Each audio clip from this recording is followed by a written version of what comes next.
I wanted to be a soldier for life, but life itself had other ideas. As an infantry soldier, my purpose in life was to be a protector, to do what others wouldn't in our country's time of need. My older sister lost her battle with cancer in 2011 on her 28th birthday. My family needed me now, more than my country, so army life was put on hold.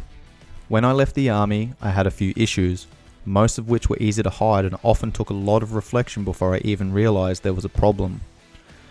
A lot of these issues, I didn't know where they were coming from, and it was only when I started researching evolutionary psychology that a lot of the issues started making sense. Sebastian Junger's book, Tribe, hits the nail on the head for a lot of what I experienced. There was a time when I lived, fought, ate, shit, and breathed in close quarters with a group of men who I trusted with my life. I had my tribe. The pursuit of excellence was highly regarded within our circles. Discipline, fitness, mental fortitude were all valued traits. Then I went cold turkey into civilian life. I cut myself off from my tribe for the best part of 3 years. I jumped straight into a society where discipline is not needed, nor encouraged. How could it be when excess is king? Warrior traits are more and more frowned upon. Teaching courage, loyalty, and honor has been pushed aside to make way for safe spaces and gender neutrality. Even pursuing excellence is no longer embraced. To win means someone had to lose, and heaven forbid we let our children lose at anything. Something had to change. I had to get back to my tribe. I had to start reconnecting with the disciplined man I used to be. I needed to reignite my pursuit of excellence. Those are the words of Adrian Sutter, who is the founder of the mental health charity Swiss 8, which focus on the 8 pillars of health and lifestyle to allow you to be better at life. All right, Adrian Sutter is the founder of Swiss 8, which is a proactive mental health program. Adrian, welcome to the podcast. How are you, mate? Good, mate. How are you? I'm good, man. I'm good. You look a bit cold over there. No, I'm in Thredbo, mate. It's snowing outside. It's pretty warm in here, but it's about -2 or 3 out there. Oh, good times, good times. All right, mate.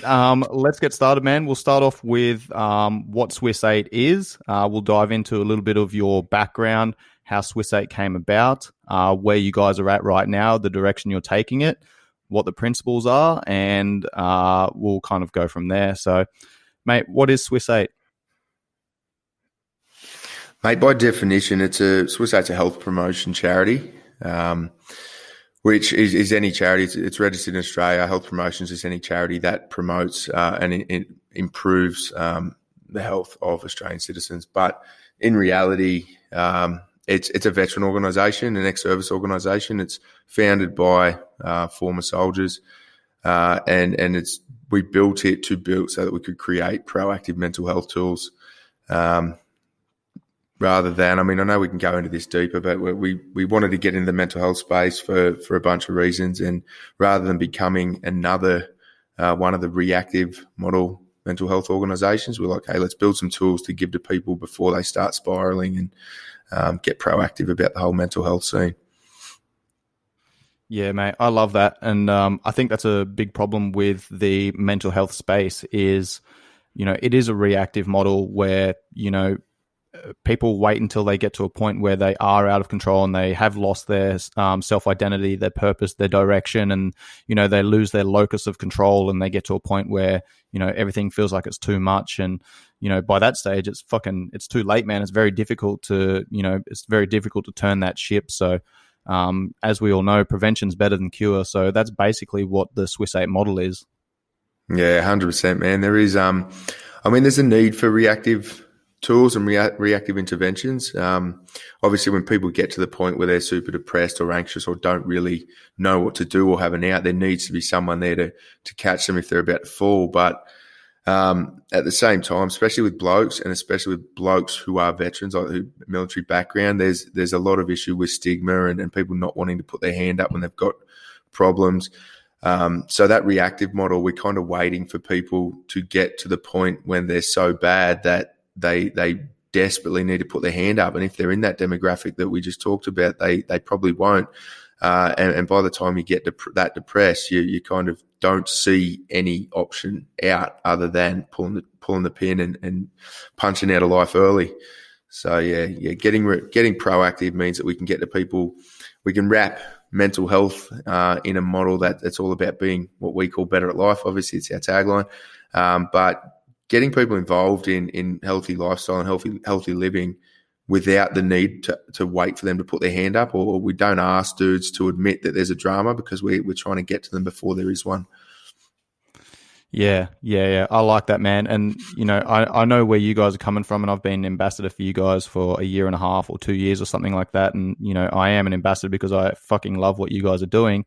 But, we've all, as veterans, particularly like combat veterans and infantry soldiers, the heavy hitters, the foot soldiers on the ground, a lot of these guys are, or when we're in the army, we're in this like highly strung state where we're in this highly stressed state where, we're constantly under threat and we're constantly highly alert. And then, transitioning from the military and trying to go from that space, that mindset into transitioning back into the civilian world, man, it's a difficult process. And a lot of the guys have struggled with that transition. And, I've gone through my own struggles with that as well. And I have used a lot of the Swiss 8 principles to kind of get myself back on track and push me in the right direction. But can we talk about you for a moment and your military background and then your transition process and, basically the processes that you went through that's essentially led you to this point where you felt the need to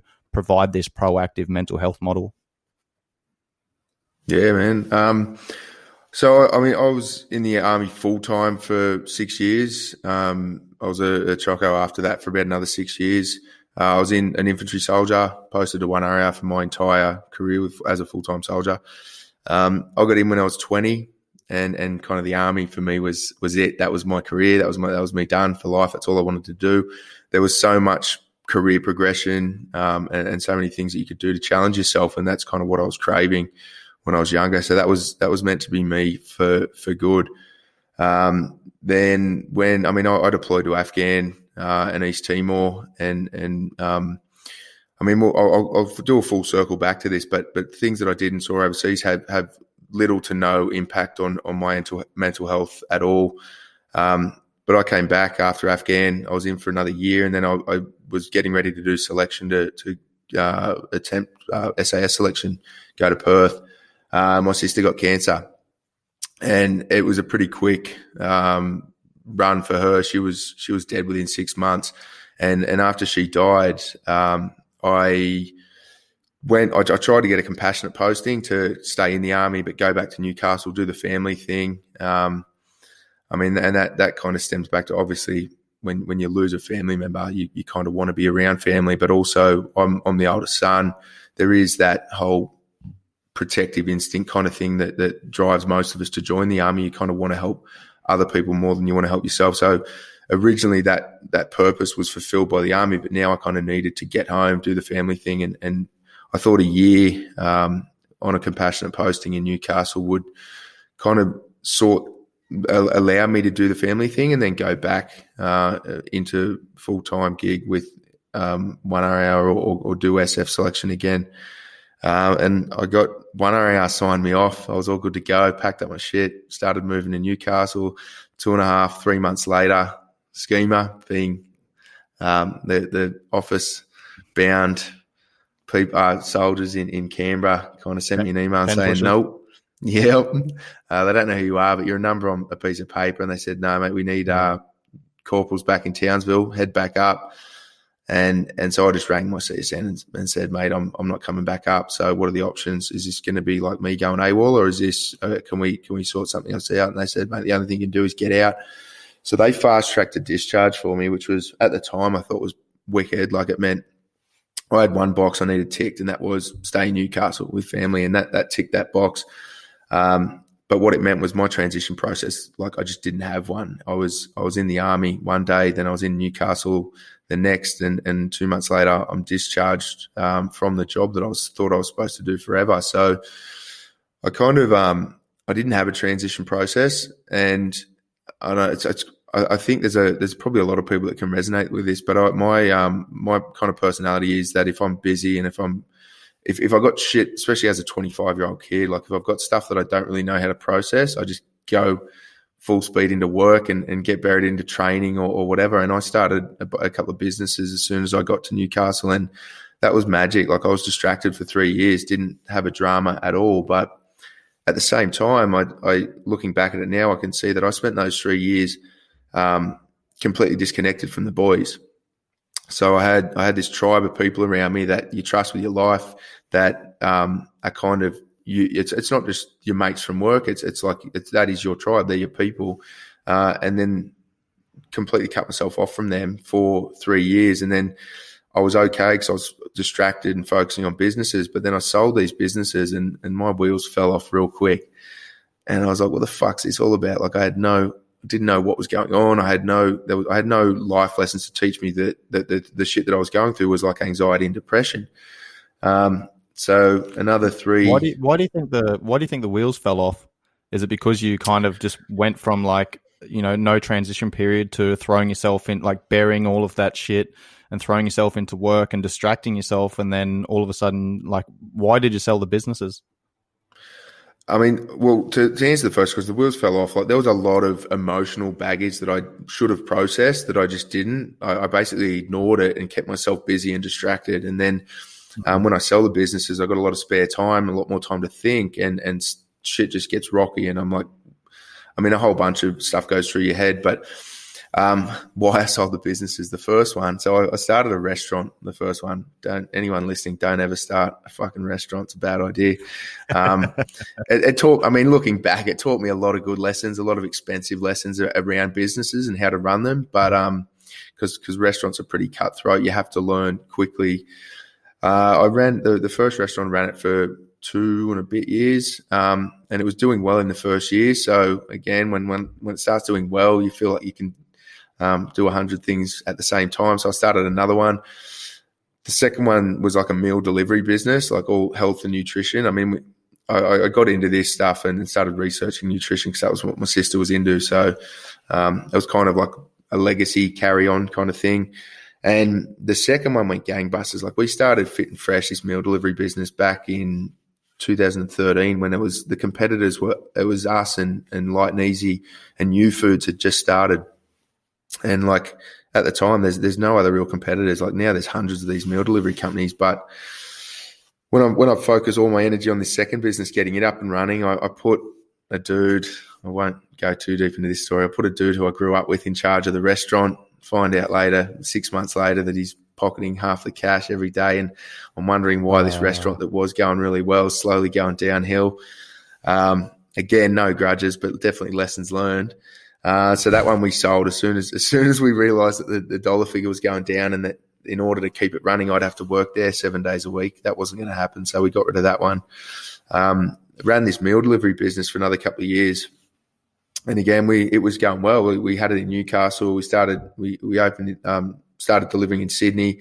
We were prepping to open up in Melbourne when the kitchen, like the factory kitchen in Newcastle, got flooded, and then after that, it was like an insurance shit fight for 6 months. And I was like, I just don't have the patience for this stuff. We had like essentially a business that couldn't operate for 6 months. I'm like, we just sold everything, sold the business, sold the building, and did nothing for a little bit. Oh, and that was on top of all mate fucking stealing money from you as well. Oh, that's harsh, man. There's a couple of years gap, I mean, but yeah, it's shit happens in business, and the lessons I learned, I just wasn't prepared for it. I didn't have contingencies for if stuff like that went wrong. I was kind of a young dude just going, hey, we're going all right, let's just keep winging it. And so there was some expensive lessons there, but they're definitely lessons that I've taken away and gone, now I understand how, if we're going to have a business that's got longevity, you've got to put plans in place that account for almost, it's like having actions on, mate. You need actions on for every possible thing you can think of, so that if something hits you, you don't get blindsided, like you can survive.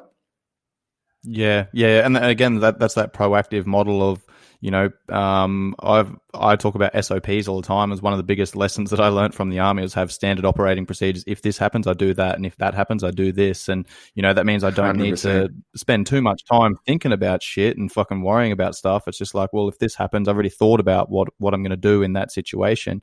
And then that kind of gives you peace of mind to be able to move on and actually deal with, the shit that comes up in front of you. So Mm. interesting what you just said about the nutrition side of things there. Now, obviously your sister had cancer, so I'm assuming you guys were looking through the nutrition side of things and looking for maybe some alternate therapy and the effect of food on potential treatment therapies. Was that the case? Yeah, she was doing a PhD in sports science.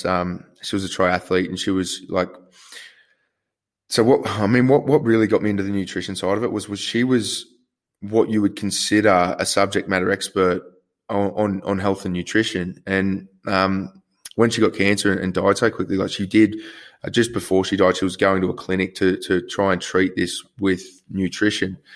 But I started looking into her diet and looking into what she used to teach clients and teach people, like as part of, and learn as part of her studies. And the dietary model just didn't make sense. Like at the time, this is 10 years ago, just under 10 years ago. And they're still preaching the old food pyramid with your whole diet's made up of grains and carbohydrates. Grains at the bottom, yeah. Grains at the bottom. And that's what she ate. She ate just a shitload of carbs because she was an athlete at the same time, which I know like athletes definitely need carbs. But I was looking into the types of food she's eating, and I'm like, I'm not convinced that this is the optimum human diet. And at the same time, this was like the birth of the paleo kind of boom, and everyone's starting to talk about the fact that grains aren't that good for you, and you need to have a look at dairy if your body's actually able to process dairy properly. And so I just went kind of balls deep into dietetics research, working with a couple of dietitians at the time. Unfortunately, they were still preaching that same old model. And then I just, myself and my brother and a few of the people that work with us, just started doing personal experiments on testing different diets, like a lot of high fat, zero carbs for a while. And a lot of these experiments we did on ourselves just worked. Like high fat, low carb diet for me is the perfect diet. Like I'm not an athlete. I don't need to get a lot of carbs for competition. So just for health and longevity, high fat, low carb was amazing. And obviously my research into food went a bit deeper over time, and looking at the different quality of food, as far as like not just looking at what food you're eating, but what food your food's eating, and making sure that we're eating grass-fed meat, and ideally it's meat that's never seen hormone shots, and they've never had any kind of antibacterial shit in their food. Or, I mean, there's 101 things that farmers have to do to raise beef these days to make sure that they can keep food on their own table. So yeah, you really got to look into what your food is eating, and make sure if you can afford to eat organic foods, then a lot of that is good too. But I mean, again, that's super. Dude, super interesting, isn't it? And nutrition is, one of the principles of Swiss 8. For me, like I said off air earlier, this is going to be the first episode is this interview, and then I'm going to go through the 8 principles of Swiss 8 and then bookend it with Tristan on the other side. But sleep is my number one, precedence, then nutrition, so those things are so interrelated, man. And the gut health has a massive impact on your immune system, your ability to perform, your ability to recover, the entire health of your system. So nutrition's a massive thing. Is that something that kind of led you down the path of Swiss 8? Was that kind of like a segue for that, or what was the thing that kind of pushed you towards Swiss 8 after selling the businesses? I mean, well, one, when I started riding this roller coaster, not really sure what was going on, when I was getting anxious and depressed, I was like, hey, this can't be the best way to live for the rest of my life. And then I started talking to the boys. A lot of the boys that when you catch up, like back then it was like once a year for bucks parties or weddings or whatever. We started to look at these, like, what are you going through, these anxiety and depression roller coasters as well? If so, when? I started to document like what my lifestyle was like, and I just started to notice that there's patterns. Like when I had, at the time, it wasn't a conscious decision, but I just realized, like, if there was something coming up that I was training for, and so I was in a proper routine with training, and I started eating properly for that. Like I was doing a bit of CrossFit, competed a little bit back in the day. I just found that I just wasn't anxious ever. And I had the whole depression thing just didn't pop up. And then obviously something had happened, like footy season, end of season, just started smashing piss, not training anymore. And then a few weeks after the season, get super anxious, super depressed. I'm like, this is not just a coincidence. Like, this is all interrelated. So, I mean, the fitness is always the first one, like, especially with the boys, like, and when you're in the military, like, fitness is kind of the baseline of when you're going to set yourself up into a good routine is when you start training for something. And then obviously, what's the first thing you do in the army, mate? You rock up to work and you parade and get your name called out, sir. Yeah. And then you go and do PT. Yeah. It's the first thing you do. Yeah, exactly. And then diet, obviously the stuff, because of the shops, I'd seen a few research papers on different types of foods and how it affects your mental health. And there's a lot of research. I mean, Mex is doing a lot more now. There's a lot of research on your gut bacteria and how that impacts your mental health. But I mean, in short, there's neurons in your stomach. So it is a second brain. And if your gut, it's not, a lot of people talk about that if you have negative thoughts, it can affect your body weight and how your guts is. But I mean, I'm still digging into this stuff, but all the research I'm seeing, it's far more impactful the other way around. So if I put shit in my body and I kill my gut flora, I'm getting depressed or I'm going to get anxious, and vice versa. If I'm concentrating on eating a lot of good gut like healthy bacteria, and I'm not killing it every weekend by smashing piss, then I'm generally happier. And I mean, from there, they were the two originals, fitness and nutrition. And then I started looking at the whole sleep thing. There's plenty of research out there now showing that 2 nights in a row of bad sleep can trigger your body to start putting on more weight. It starts, your mood obviously falls apart. You can't regulate your mood properly if you're not getting a stable 8 hours of sleep a night. And we're like, and then there's obviously the mindfulness and the meditation that works both as proactive and preventative, as well as if you're having dramas, like knowing how to meditate is obviously a great tool to pull yourself out of that state. And so that's the primary 4 categories of Swiss 8. And basically what we looked at was all research back in the day was focusing on like one key area. So you can only really have one variable. Everything else has to be controlled for a PhD student to go away and do a study. And so they would look at, does sleep impact anxiety? Does fitness impact depression and anxiety? Or does nutrition, XYZ types of diet impact anxiety and depression? They're only looking at that one thing at a time. So all of their sample group, all of their candidates can be doing XYZ fitness routines based as per the study, but they can be going home, eating cheeseburgers, smoking durries, not going to sleep.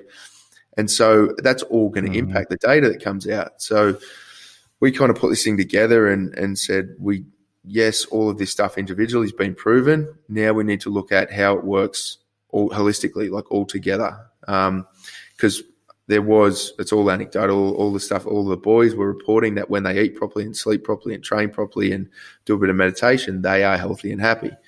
So now we reached out to a few unis and we're like, hey, can we do a study on this? And they're like, not a fucking chance, mate. You can't do a study on all this stuff. It's way too complex.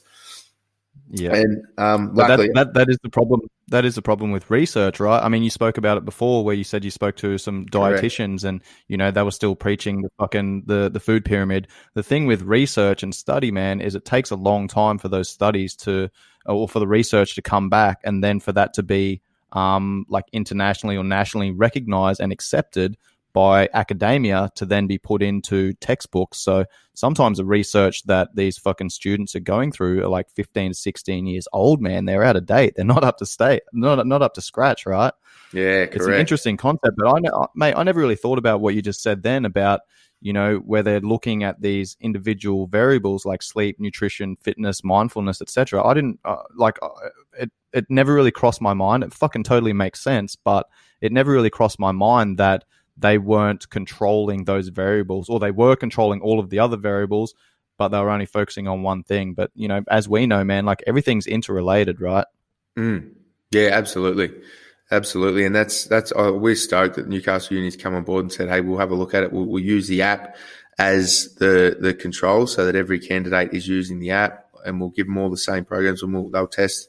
I haven't seen the layout of how the studies, what's going to vary for different candidate or different sample groups. But yeah, I mean, it's you're right. Like it takes, they reckon it's about 10-year turnaround for someone to get like what is fringe science, to then prove it, get it peer reviewed. Then they go, that's one study, sweet. We need to get a bunch of people to do similar studies, have the same result, get all those peer reviewed and obviously redone and tested. And then once that's done, even today, mate, with the internet and everyone's got their own opinion, you can have offshoot groups. Yeah, I mean, you have offshoot groups of scientists that come up with results that make sense, but it contradicts another group of researchers who have spent their entire life researching to prove that carbohydrates should be at the bottom of the food pyramid.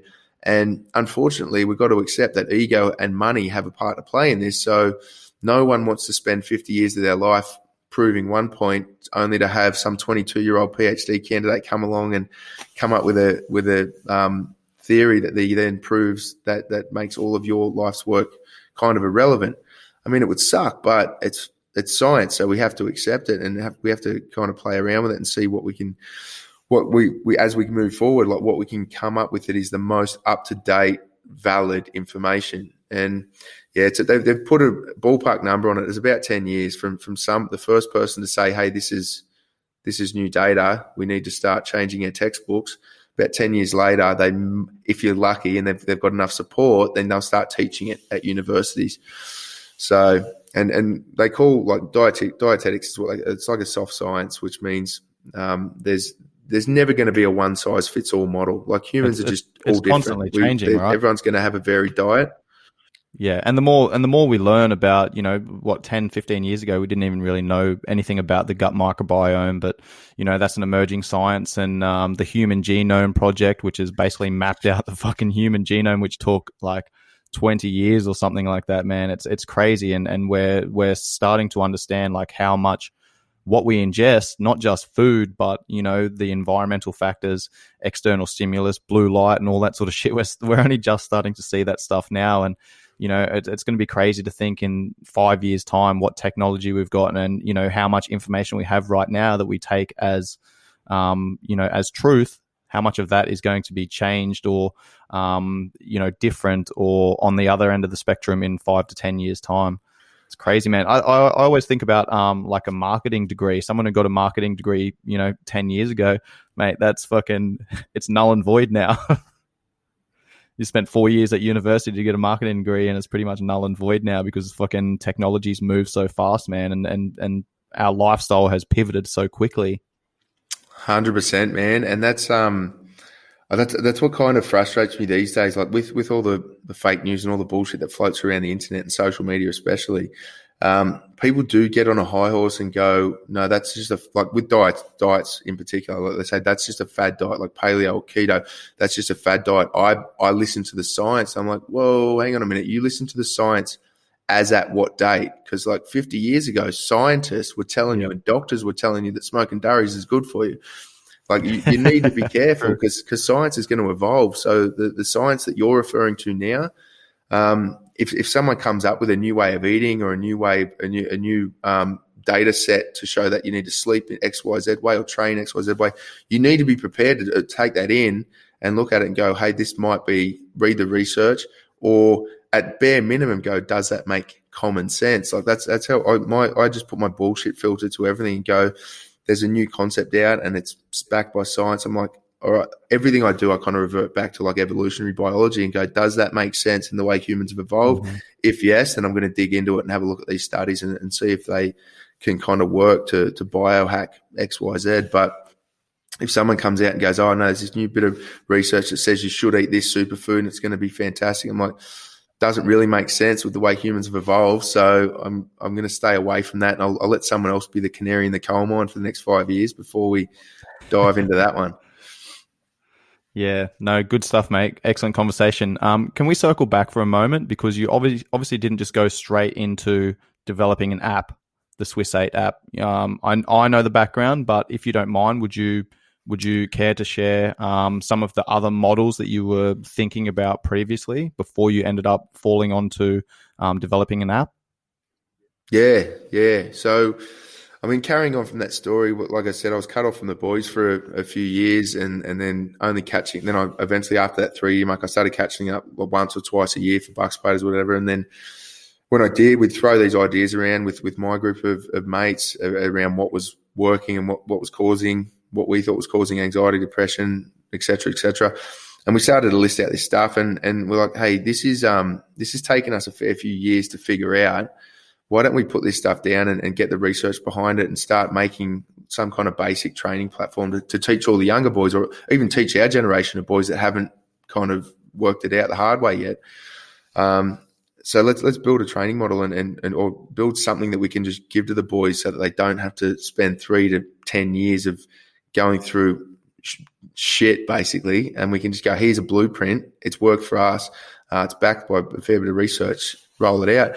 Yeah, making the same mistakes that we've all made. Yeah. There's no point waiting and watching other people make your same mistakes, mate. Not when it's an easy fix. So we started putting ideas down, and the original model was that most veterans have this idea in the back of their head that they love the idea of getting a farm and getting away from society. And I was like, well, that's not a bad idea. Let's look at getting a property, and we can get bunches of veterans on there for a few weeks at a time. We can take them through fitness and lifestyle kind of retraining. Teach them all the lessons learned that we've learned the hard way. And I just started to build a business case around it. And I mean, it was about $2 million that we needed to raise. And that's kind of a massive obstacle that needs overcoming. So this thing became like, we'll do it one day. Like we always talked about it for years. We're like, that's a side project that we'll slowly add more pieces to. And then one day we'll raise some cash and we'll kick it off. And unfortunately for us, like one of my best mates, Jesse Bird, was one of those boys that caught up with us every couple of times a year and was talking about this shit. And he ended up killing himself a couple of years ago. And that was the catalyst. Unfortunately, we waited for that catalyst to come along, but that was the catalyst for me and a couple of boys to go, enough's enough, mate. Like having a job or basically anything else in life, like trying to make money, nothing is really important. If our mates are going to start dropping off. And I guess you could kind of feel it that Jesse wasn't going to be the last one. From one area, there's been at least 4 of the blokes in our circle now, and there's plenty more. Obviously, the stats in the veteran community are way too high, but we could feel that wasn't going to be the first one. That wasn't going to be the last one. And we're like, that. No one gives a fuck if we're poor forever. We've got to figure out a way to put this thing together and get it out to people like now.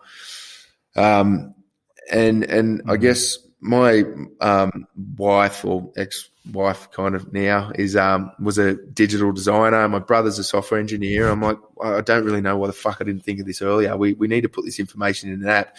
It'll cost a bit of money up front, but once it's on there and the content's on the platform, it's pretty low cost to get it to people, and you can get it to people anywhere. So we pivoted straight away from trying to figure out how to raise $2 million to trying to figure out how to get a couple of $100,000 together to build this app and get some content on it and get it out to people.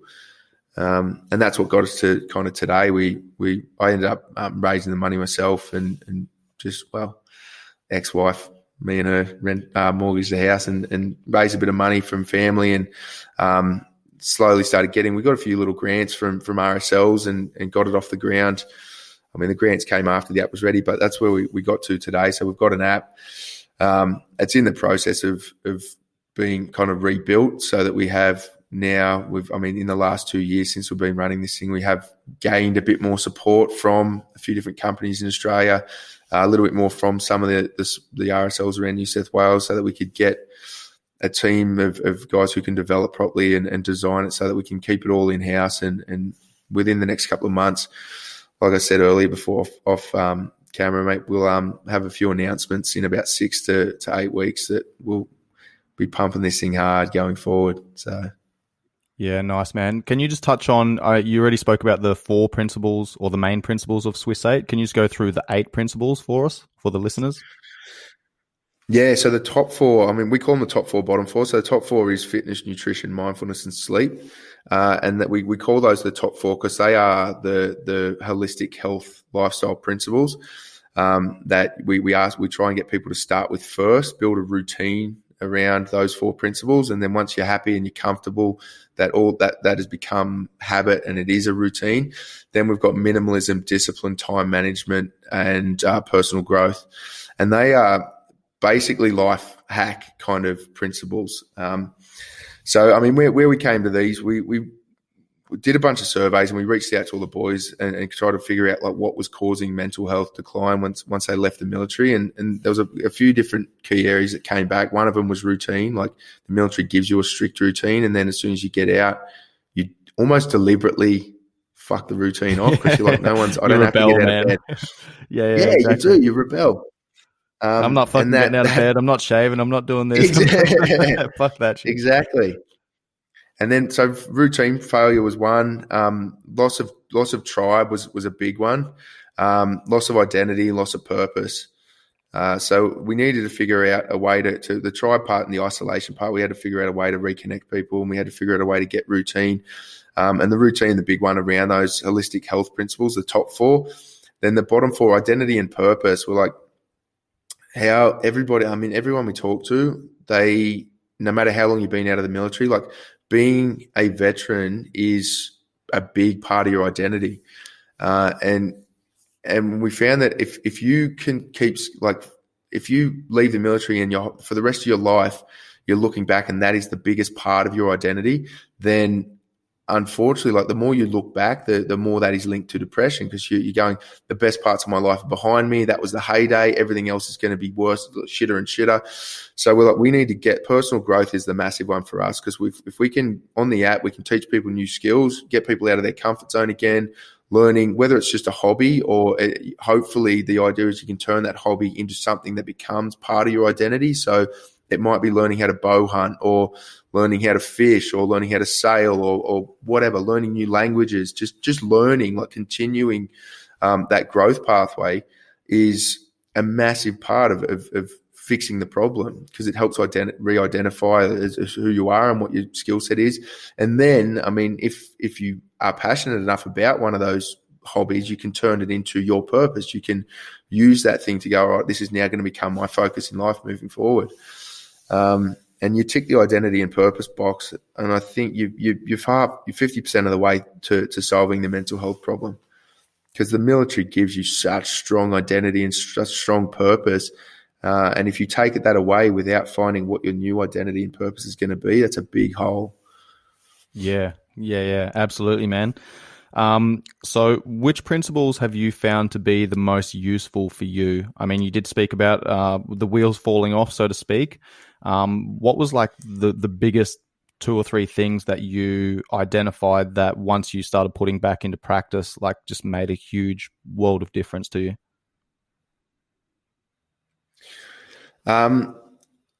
Nutrition's obviously, I think that is the biggest. Nutrition is the biggest principle that I want to follow. Fitness, I mean, it's hard, right? So fitness is a massive one because it's always the first go-to. Like if I can get my training program on track, that sets, because I always train first thing in the morning, so that sets my entire day up.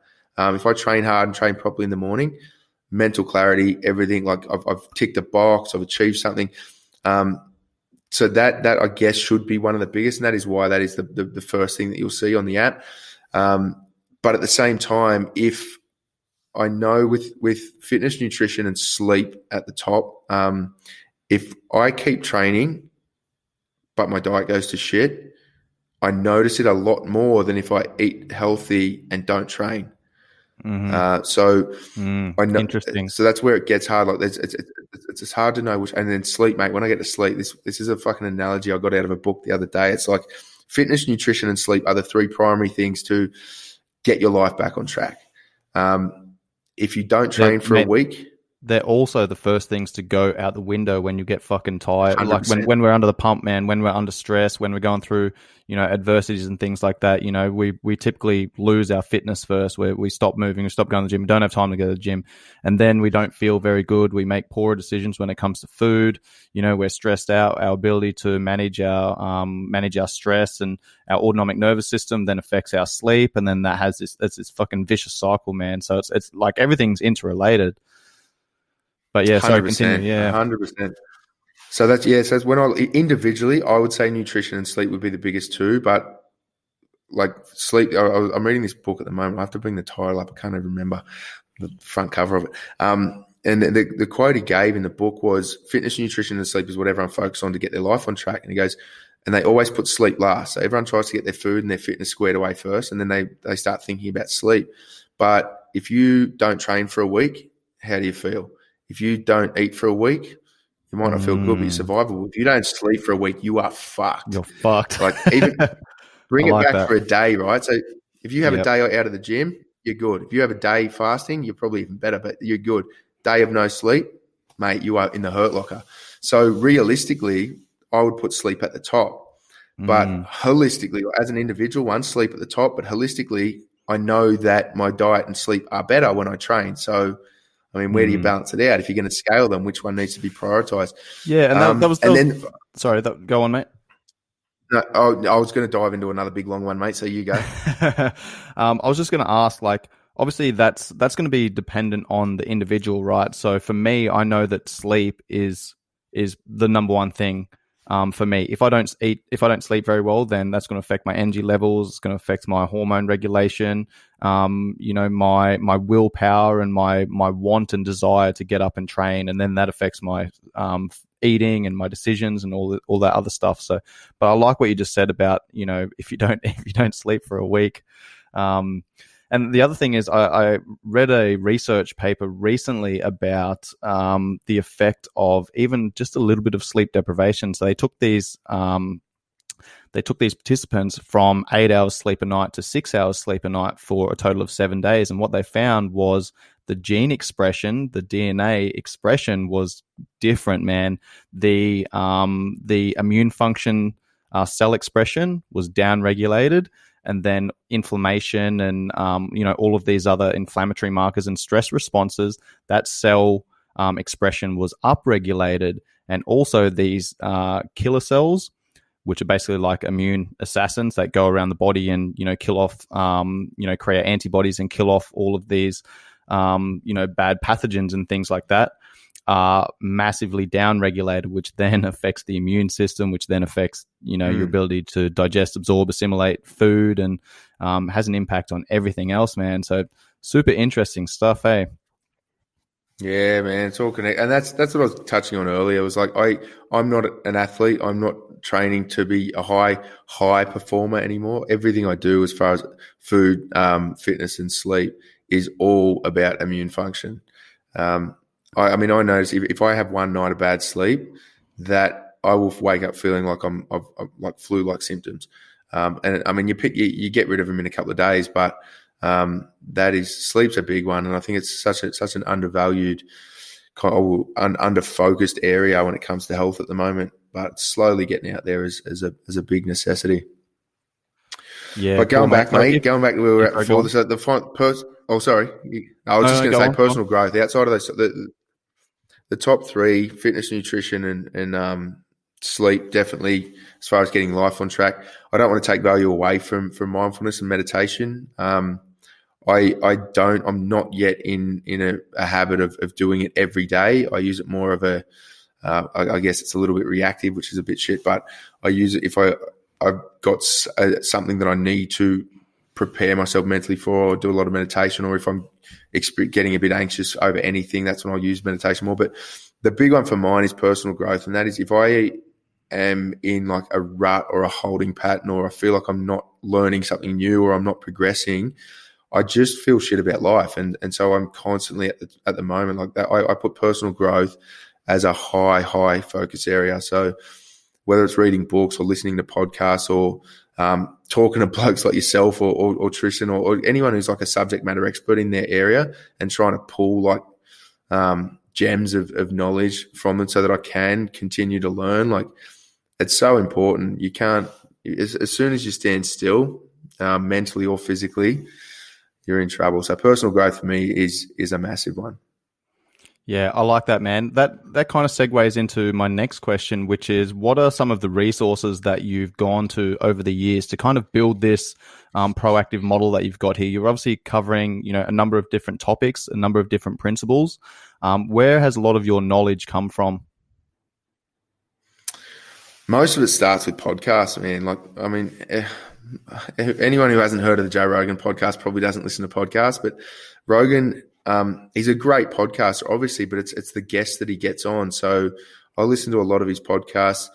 And then if he has a guest on that is intriguing, I'll listen to their podcast or look. Most of these guys have got books or whatever. I read their books, and a lot of these guys, they're not out looking to kind of protect their own IP. They're just trying to share knowledge. And so in their books, they're always referencing other people. So, I mean, Jordan Peterson, for example, you read his books and he's referencing 10 other psychs, and then you write them down, and I go away and find that person's stuff and dive into that. And you kind of go down the rabbit hole with half of the people on Rogan's podcast. But yeah, that's where it all started, I think, with as far picking up, just trying to go on Google and start from scratch. It's hard to know, like, if what you're reading is legit or if this is just a bullshit blog page. So everything I get, I guess, is either referred from someone or referred from a podcast. And then over time, you develop a certain trust for the person you're getting these referrals from, whether it's someone you know or if it's the podcaster, like you develop trust. Like I strongly believe in a lot of the things that Jordan Peterson discusses. And so if he recommends a book or recommends another podcast or a person, then I credit that fairly highly, and I'll go into reading that person's stuff, obviously open-mindedly, but also with a baseline assumption that they're going to be pretty legit. Yeah, so, I like that, I mean, that's where. Yeah, that's pretty similar to my philosophy as well. Is, I'm the head strength and conditioning coach at Tiger, and I run development sessions with my coaches. And one of my coaches the other day, I was sitting down having breakfast with her and going through some online coaching protocols and lessons learned and things like that. And she was like, "Who are your mentors? Like, what mentors have you had?" And I rattled off a number of mentors that I've had, like in person and via podcasts and courses, books, and things like that. And my philosophy is exactly what you just said. Find someone that you trust in a specific field. So with Jordan Peterson, for example, he's a psychologist. Is he? What does he focus on? Yeah, like the psychological component, right? Sorry. No, I was just going to say, sorry, it was a half a second delay. He's a psychologist. Focused on cutting the stupidity out of the universities. Yeah. Yeah, but if I'm looking at strength and conditioning, then I'm going to go to another specialist. If I'm looking at shoulder health, then I'm going to go to another specialist. If I'm looking at hip health and spine health, I'm going to go to another specialist. And I've got these kind of mentors in different areas of my life that that I refer to. And if they refer to someone else and they've got some knowledge from another person, like you said, I'm going to go down that rabbit hole. I'm going to explore that and see where that goes. So no, that's cool, man. I like that. So how can people get in contact with you if they want to partner up with Swiss 8 or make donations or just get in contact with you guys and kind of help out where they can? Yeah, I mean, our website's our primary platform, swiss8.org, and just like Swiss8.org. People can make donations, or they can, nice. Or there's a contact form on different pages there. We are in the process of building a little bit of new stuff for the website, but there's parts on there where we are trying to fatten out like a health network. So it's the stuff that we can refer, so that we can allow people to go, hey, if these boys or if we've got chicks on our team too, but if these people have recommended it and I trust them, then these guys are obviously good to go. And a lot of those resources on that page are veteran-owned businesses. So, and there's a little web form down the bottom if you want to get in touch to recommend something, or if you want to become one of the businesses that we work with.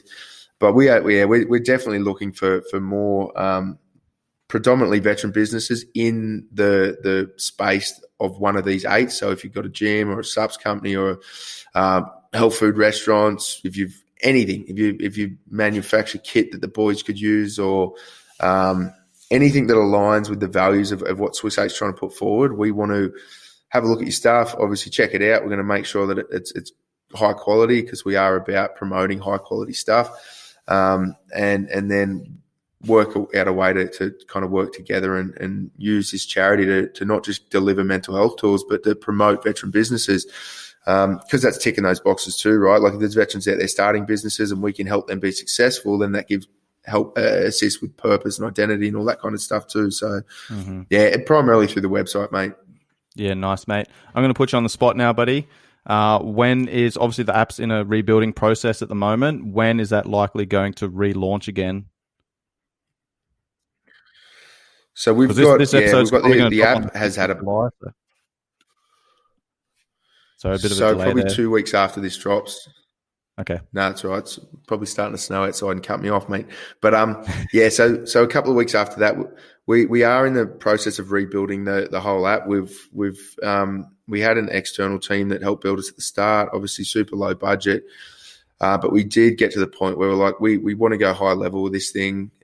Do we spend 6 months putting patches over bugs and fixing problems, or do we just go blow it as a blind and start from scratch, which we decided to do. So the team's rebuilding at the moment. The app is still in the app store. It'll just mean that on the day that the new model, the bones of it are rebuilt, it'll go live as an update. So people will just update it, and you won't notice any difference really.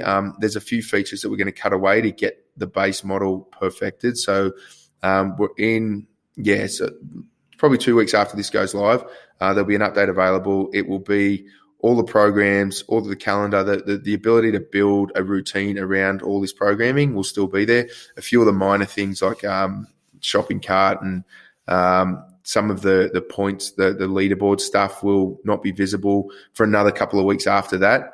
But yeah, it's one of those things. We want to be a brand that recommends high quality products, so we have to make sure we're high quality as well. And to do that at the moment, the quickest way to get from where we're at to extremely high quality is to do a complete rebuild. Nice. Yeah, couple of weeks. Cool, mate. So how can people get onto the app? It's in both app stores, so Apple and Google Play Store. Or if you're struggling to find it and navigate your way around, there's always links on our website as well to find the app and get the download links.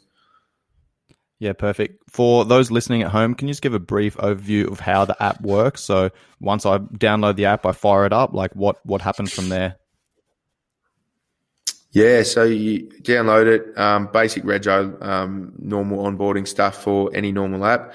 Then you'll land on a dashboard screen, which I'll give you the version for the 2 weeks post this podcast, because the dashboard will change a little bit. We kind of made it similar to, best way to explain it, it's kind of like Netflix. So you've got 8 categories of health, and they'll just scroll across. Like with Netflix, you've got comedies and then dramas and whatever. So you'll have fitness, nutrition, mindfulness, sleep, then all the way down through the 8.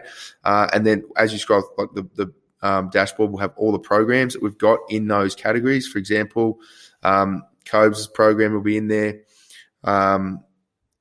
in the fitness section, and then there's a couple of other veteran PTs that'll have their programming in there.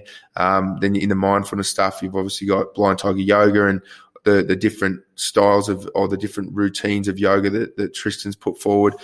And you simply click into those, and there's a little preview video talking about.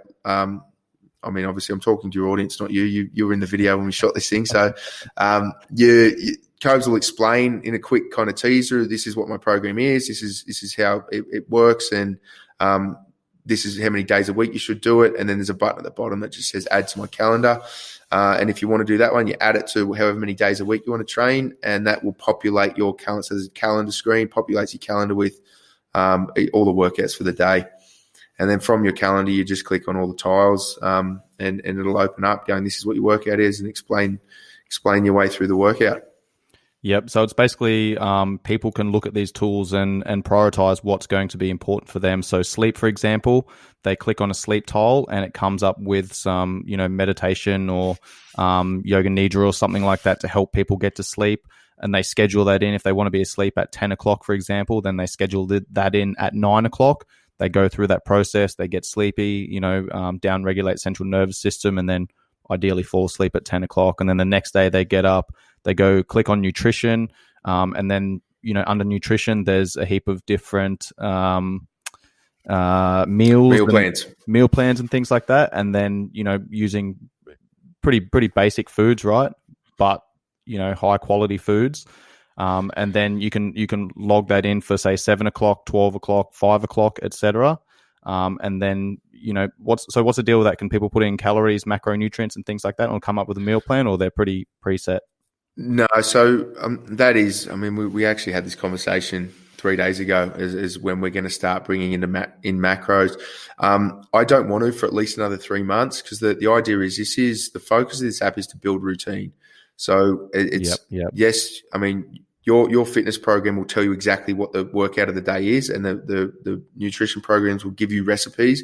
But the idea is not to get people too wrapped around the axles going, how many calories am I burning? What is my workout intensity? What are the macros of my food? We'll get there later. But the idea to start with is to go, I just want to train at 6 a.m. every day. And then do that for a few weeks and go, I'm now in the habit of getting up and training at 6 a.m. every day, or whatever that time may be. And the sleep stuff, there is some tools in there to help you get to sleep. But as important as that is, I am going to bed at 9 o'clock every night. And the idea is, on your calendar, you will be told you're going to bed at 9 o'clock every night. So you're building a routine around these habits. And over time, obviously, as with any business, we're going to progress in what the app's capability is, and tracking biometrics, like plugging it into wearables and tracking macros and stuff like that is on the cards. There's plenty of apps out there doing that already. But yeah, our focus is mental health primarily, and then to improve that, we want to get people's lifestyle into a structured routine first. Yeah. I like that, man. I like that. So you could essentially structure in, you get up in the morning, you schedule in a workout at 6 o'clock, you click on my training program that walks you through all of the exercises, what the focus is. Then you've got breakfast scheduled in at 7:30. You've got a meal plan there. Then you've got, it might be some mindfulness at lunchtime or something like that for 10 minutes. And then, you can kind of schedule in all of these different principles of Swiss 8 throughout the day. And then once you have those habits built in, then you can start layering on top of those. Yeah, correct. Yeah. Yeah, nice, man. I like it, mate. I like it. I'm excited to see the new version, and I'm very happy to be on board. I'm honored to be an ambassador for you guys, and I love what you guys are doing, mate. So I'll be keeping a close eye on everything that's going on, and providing as much support as I can. Adrian, is there anything else that you want to finish with, mate? No, mate, that was good. Thanks for having me on. My pleasure, mate. And I mean, not to blow smoke up you, mate, we love having you as an ambassador and as a content provider. The stuff you do is obviously high level, and that's what we're all about. So it's good to go. Awesome, mate. Appreciate it. Legend. The Western world is in the middle of a mental health crisis, and our veterans have taken action. Swiss 8's team of combat veterans have built a proactive mental health program that is delivered through a mobile app. The app offers users programs in 8 categories of health and lifestyle, all proven to reduce anxiety and depression. This holistic model forms your daily routine, aiding you to build structure, improve discipline, and take ownership of your life. Once these habits are formed, the app will teach you new skills that can form identity, purpose, and encourage physical interaction to rebuild your tribe and reduce isolation.